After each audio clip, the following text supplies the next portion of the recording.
और हॉर्मुज में tanker war शुरू हो गई।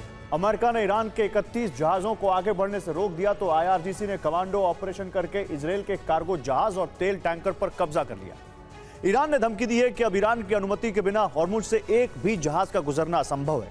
ईरान ने कार्गो जहाज और तेल टैंकरों को कब्जे में लेने का वीडियो भी जारी किया है। ईरान की इस कार्रवाई में कौन कौन से टैंकर अब तक पकड़े गए हैं और हॉर्मुज में छिड़ी इस टैंकर वॉर का पूरा गणित क्या है, आइए आपको इस रिपोर्ट में दिखाता हूं। तो हॉर्मुज में एक तरफ ईरान है, दूसरी तरफ ओमान, और इस सकरी समुद्री लेन में अब दुनिया की सबसे खतरनाक टैंकर वॉर शुरू हो चुकी है।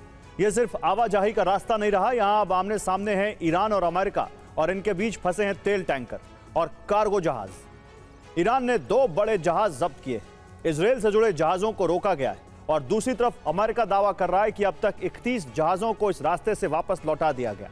ईरान ने साफ चेतावनी दी है कि मौजूदा हालात में हॉर्मुज को खोलना नामुमकिन है। अब इस टकराव का सबसे बड़ा ट्रिगर यह बन गए 2 विशाल जहाज, इनमें से एक है कार्गो शिप और दूसरा है तेल tanker. MSC Francisca cargo ship को ईरान ने इजरायल से जुड़ा जहाज बताया है, और एपामिनोडेस एक मेगा टैंकर है जो तेल और केमिकल ले जाता है। ईरान की रेवोल्यूशनरी गार्ड की नौसेना एक खास रणनीति पर काम कर रही। सीधे बड़े युद्धपोतों से भिड़ने के बजाय छोटे, तेज और अचानक हमला करने वाले साधनों का इस्तेमाल कर रही। हॉर्मुज में IRGC की छोटी स्पीड बोट सबसे घातक बन गई। और अब सवाल है कि यह टैंकर वॉर आखिर लड़ी कैसे जा रही। ईरान के इस नेवल ऑपरेशन का पूरा गणित समझिए। सबसे पहले होती है निगरानी। ड्रोन, रडार और सैटेलाइट के जरिए हर जहाज की मूवमेंट पर नजर रखी जाती है। कौन कहां से आ रहा है, किस दिशा में जा रहा है, सब कुछ ट्रैक किया जाता है। इसके बाद शुरू होता है घेराव। स्पीड बोट तेजी से टैंकर के आसपास पहुंचती है, चेतावनी फायर होती है और जहाज को रोकने के लिए मजबूर किया जाता है। जैसे ही जहाज रुकता है, अगला कदम होता है कब्जा। कमांडो टीम सीधे जहाज पर उतरती है और कुछ ही मिनटों में पूरे टैंकर को अपने नियंत्रण में ले लिया जाता है।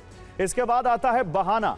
कहा जाता है कि जहाज ने अनुमति नहीं ली या फिर सुरक्षा के लिए खतरा पैदा किया, लेकिन असल मकसद इससे कहीं बड़ा है।